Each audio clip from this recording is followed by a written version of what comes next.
eu só voltei a esse tema, que é um dos que tem mais perguntas. Então, vou dar preferência a uma segunda pergunta ao tema de isolamento social. Renan Ramalho, do Antagonista. O Ministério da Saúde participou das discussões de formulação da campanha O Brasil Não Pode Parar. Qual a avaliação da pasta sobre a mensagem veiculada? Vamos lá. Pessoal, nós estamos na frente de uma casa que está incendiando. Nós temos alternativas para combater esse incêndio. Tem gente combatendo com extintor, tem gente combatendo com escada, com equipamento mais sofisticado. Todos querem combater esse incêndio. A nossa função nessa história é retirar as pessoas que estão lá dentro. O máximo de pessoas. Infelizmente, nem todas vão conseguir sair de lá, mas nós vamos tentar tirar todas. Agora, vocês não fiquem esperando que o Ministério da Saúde vai jogar um palito de fósforo, vai colocar oxigênio, vai abanar para aumentar esse fogo. Nós queremos tirar as pessoas de dentro dessa casa. Nos ajudem com isso. Não tentem forçar o Ministério da Saúde a incendiar uma coisa que já está na nossa frente. Obrigado.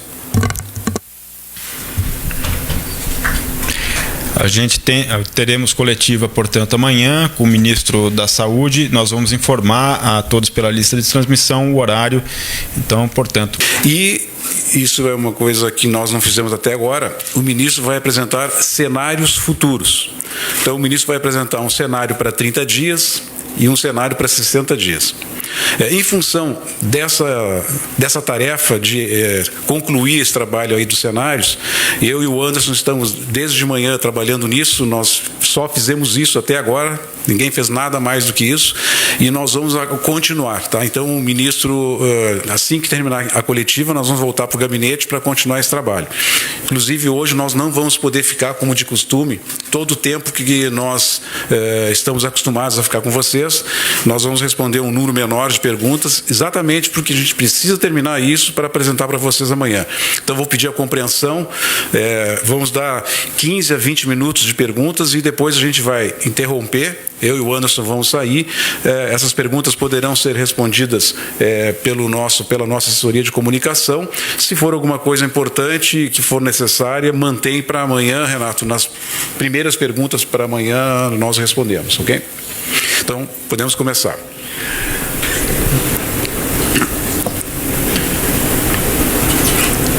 Nós vamos tentar, dentro desse prazo, cumprir alguns temas de informações que foram levantados, lembrando que muitas das informações também vão ser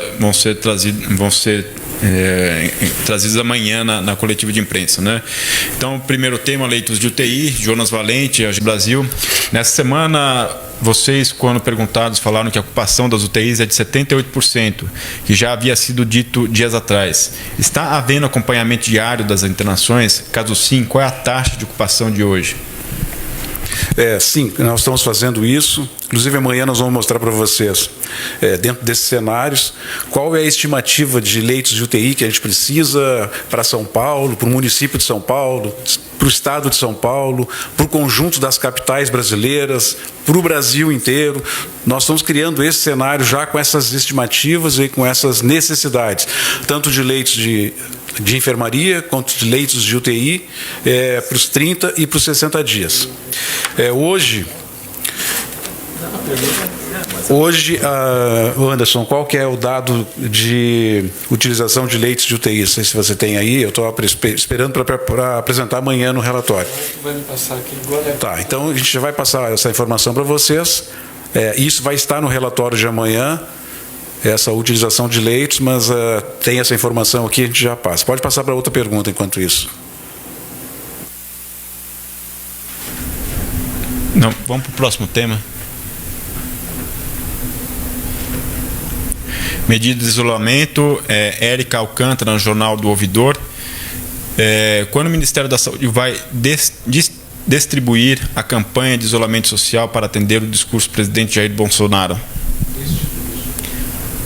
Destituir. Isso, desculpa. Quando o Ministério da Saúde vai destituir a campanha de isolamento social para atender o discurso... Não vejo nenhum sentido nisso, não existe essa hipótese. O discurso do presidente, nós não vamos fazer nenhuma análise dele, mas as recomendações que estão sendo dadas não modificam em nada as orientações do Ministério da Saúde. Continuam sendo as mesmas. Pacientes com sintomas devem ficar em isolamento. Familiares dos pacientes com sintoma devem ficar em isolamento. Pessoas que tenham comorbidades, doenças crônicas, devem ficar em isolamento, independente da idade. Pessoas com mais de 60 anos devem ficar em isolamento. Todos nós devemos diminuir a circulação para evitar aglomerações. Essas medidas do Ministério da Saúde, em nada elas foram modificadas e continuarão sendo as mesmas. Sobe um pouco, né? Não. 14. Volta só um pouquinho para cima. Sobre notificação de casos, cenário internacional, vou pular a primeira porque a gente não fala de casos específicos, então vou para 14, por favor, abaixo. Levi Guimarães, Rádio Jovem Pan. Tem sido frequentes mortes de pessoas ainda com suspeita de coronavírus, mas sem um diagnóstico oficial. Em alguns casos, esse resultado demora dias para sair. Até que ponto há uma subnotificação de casos pelo Covid-19?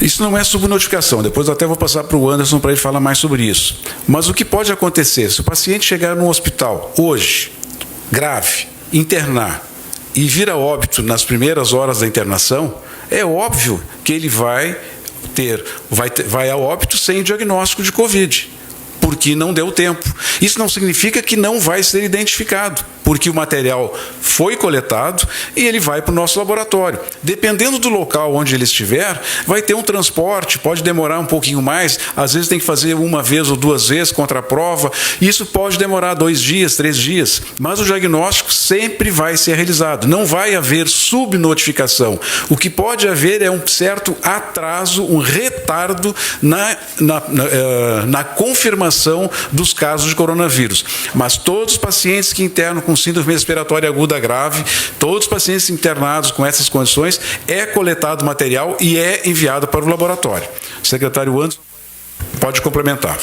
Bom, vão ocorrer situações que é impossível confirmar o caso. Que situações são essas? O paciente ele é internado por uma causa desconhecida respiratória. Não se suspeitou de coronavírus naquele momento e ele está ali no hospital há muito tempo. A depender do tempo que ele estiver no hospital, caso ele evolua para óbito, nós não temos ainda um teste sorológico para confirmar o coronavírus. Os testes sorológicos estão sendo desenvolvidos no mundo, não estão validados.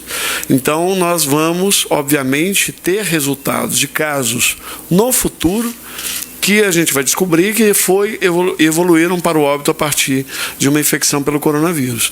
Então, ocorrem situações nesse sentido. Além disso, todo óbito que ocorre em ambiente hospitalar, ele passa por uma avaliação do comitê de óbito do hospital.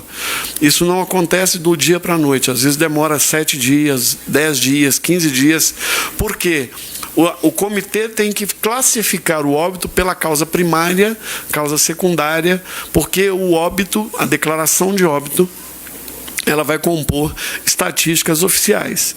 E quando um paciente está muito grave, muitas vezes a causa primária não necessariamente é o Covid. A causa primária pode ser uma outra infecção, uma outra condição que o paciente possua. Então, enquanto nós não tivermos testes sorológicos, testes imunohistoquímicos que possa ser realizado mais claramente no tecido, ou que a gente consiga discriminar melhor este coronavírus dos demais, eventualmente teremos situações em que os casos serão impossíveis de serem classificados. Agora, aqueles que entram como suspeita de coronavírus. Ontem nós fizemos aqui um apelo para que todos os médicos, todos os profissionais, todos os hospitais façam a notificação já de imediato.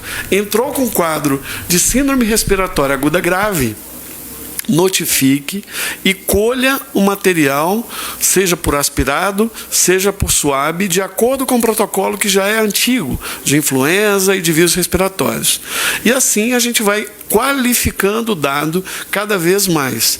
Síndrome respiratória aguda grave significa um conjunto de sinais e sintomas similares, mas que são de doenças diferentes. Isso é o que caracteriza uma síndrome.